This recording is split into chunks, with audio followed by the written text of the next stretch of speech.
আদেশ দিয়েছেন পৃথিবীর বুকে কোনো রামপন্থী বামপন্থীদের নামে তাকবীর হবে না, পৃথিবীর বুকে কোনো রামপন্থী বামপন্থীদের নামে স্লোগান হবে না, স্লোগান হবে একজনের নামে। আওয়াজ দিয়ে বলেন তিনি কে? এই পৃথিবীর বুকে স্লোগান হবে একজনের নামে, তিনি হচ্ছে আল্লাহ। আর আমরা অতীতে দেখেছি কত মানুষ ছিল, কত মানুষের স্লোগান দিয়েছে অমুক ভাইয়ের চরিত্র ফুলের মতো পবিত্র, এরকম স্লোগান দিয়েছে। আমরা অতীতের 5 আগস্টের অনেক দৃশ্য দেখেছি, অনেক মানুষ স্লোগান দিতে দিতে একজন মানুষকে, সাধারণ একজন মানুষকে জাতির পিতা বানিয়ে ফেলেছিল, ঠিক না? 5 আগস্টের আগে মানুষের মুখে মুখে জিকির ছিল জাতির পিতা বঙ্গবন্ধু শেখ মুজিবুর রহমান, অথচ আল্লাহ রব্বুল আলামিন বলেছে জিকির করবা একজনের নামে, তিনি হলো কে? আল্লাহ বলেছে জিকির করবা আমার নামে, তাকবীর দিবা আমার নামে, স্লোগান দিবা আমার নামে।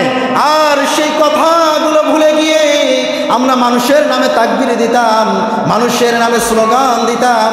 স্লোগান দিতে দিতে একজন মানুষকে আমাদের বাংলাদেশের জন্য জাতির পিতা বানিয়ে ফেলেছিলাম। আমাদের জাতির পিতা একজন, তিনি হলো হযরত ইব্রাহিম আলাইহিস সালাতু ওয়াস সালাম, ঠিক না? হযরত ইব্রাহিম আলাইহিস সালাতু ওয়াস সালাম তিনি জাতির পিতাকে আমাদের উপরে চেপে ধরে হয়েছেন। হযরত ইব্রাহিম আলাইহিস সালাতু ওয়াস সালামকে জাতির পিতা যিনি বানিয়েছেন তিনি কে? আল্লাহ। হযরত ইব্রাহিম আলাইহিস সালাতু ওয়াস সালাম জাতির পিতা জোর করে হয় নাই। আল্লাহ রাব্বুল আলামিন বলেছেন মিল্লাতা আবিকুম ইব্রাহিম হুয়া সাম্মাকুমুল মুসলিমিন। মুসলিম মিল্লাতের পিতা হচ্ছে ইব্রাহিম, যিনি আমাদের নাম রেখেছে মুসলমান বলে, ঠিক কিনা? আমাদের জাতির পিতা একজন, তিনি হলো ইব্রাহিম আলাইহিস সালাতু ওয়াস সালাম, যার মিশন ছিল পৃথিবীতে যিনি আগমন করেছিল মূর্তি ভাঙার জন্য, ঠিক কিনা? হযরত ইব্রাহিম আলাইহিস সালাতু ওয়াস সালাম তিনি যেই সময় পৃথিবীর মধ্যে আগমন করেছে চতুর্দিকে মূর্তি পূজায় ভরপুর ছিল।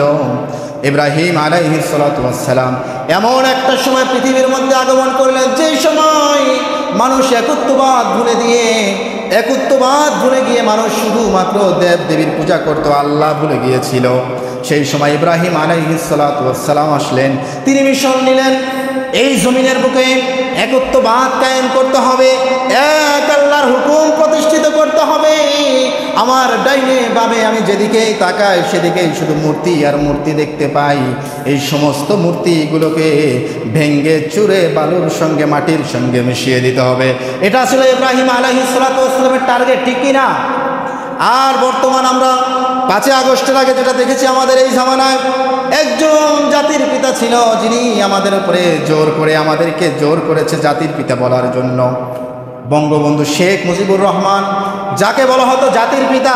জাতির পিতা শুধুমাত্র বাংলাদেশের হতে পারে না, জাতির পিতা যিনি হবে তিনি গোটা বিশ্বের জন্য জাতির পিতা হবে, কথা বলেন ঠিক কিনা?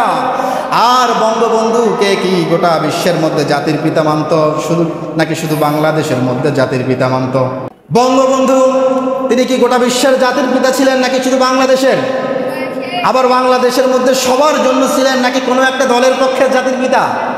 শুধুমাত্র কোনো একটা দলের জন্য জাতির পিতা ছিল। দেখেন আমাদের পিতা, জাতির পিতা হযরত ইব্রাহিম আলাইহিস সালাতু ওয়াস সালাম, তার মিশন ছিল মূর্তি ভাঙ্গা। আর আমরা যে জাতির পিতার কথা শুনেছি, যেই জাতির পিতার গল্প কিচ্ছা আমরা শুনেছি, সেই জাতির পিতা তার মিশন ছিল কিভাবে এই জমিনের মধ্যে ভাস্কর্য কায়েম করা যায়, কথা বলেন ঠিক কিনা? এই জন্য বিভিন্ন জেলায় জেলায় দেখলে আমরা লক্ষ্য করে দেখতাম কোটি কোটি টাকা খরচ করে আমাদের যে জাতির পিতা মূর্তি ভাঙত, আর এই ভণ্ড জাতির পিতা তিনি মূর্তি কায়েম করত, কথা বলেন ঠিক কিনা? তাহলে যিনি এই বাংলার জমিনে মূর্তি কায়েম করার জন্য নিজেকে জাতির পিতা দাবি করে, তিনি কখনো জাতির পিতা হতে পারে না, তিনি একজন ভণ্ড জাতির পিতা, কথা বলেন ঠিক কিনা? আমার ভাইরা, আমি আমাদের এই অতীতের 5 আগস্টের সেই জাতির পিতার সঙ্গে ফেরাউনের একটা মিল পাই। ফেরাউন যেমন নিজেকে দাবি করেছিল আনা রব্বুকুমুল আলা, তার কওমদেরকে বলছে শুনে নাও আমি তোমাদের রব, আমি তোমাদেরকে সৃষ্টি করেছি, আমি তোমাদেরকে খাওয়াই, আমি তোমাদেরকে পড়াই, অতএব আমাকে রব মানো।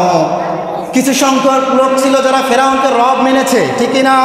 আবার কিছু সংখ্যক লোক ছিল যারা ফেরাউনকে রব মানে নাই, তাকে কাফির মেনেছে। ঠিক আমাদের জাতির পিতা, ভণ্ড জাতির পিতার এই দৃশ্যটাই আমি দেখেছি। কিছু সংখ্যক লোক ছিল যারা জাতির পিতা বঙ্গবন্ধুকে মেনে নিয়েছে, আর যারা তাওহীদবাদী ছিল, যারা মুমিন ছিল, তারা কখনো জাতির পিতাকে মেনে নেয় না। কথা বলেন ঠিক কি না? এই জন্য বলেন আমাদের জাতির পিতা কয়জন? একজন, তিনি কে? হযরত ইব্রাহিম আলাইহিস সালাতু ওয়াস সালাম। অতএব আমাদের উপরে কাউকে যদি জোর করে জাতির পিতা চাপিয়ে দেওয়া হয়, এই তাওহীদবাদী মুসলমানরা কখনো জাতির পিতা, ভণ্ড জাতির পিতাকে মেনে নিতে পারে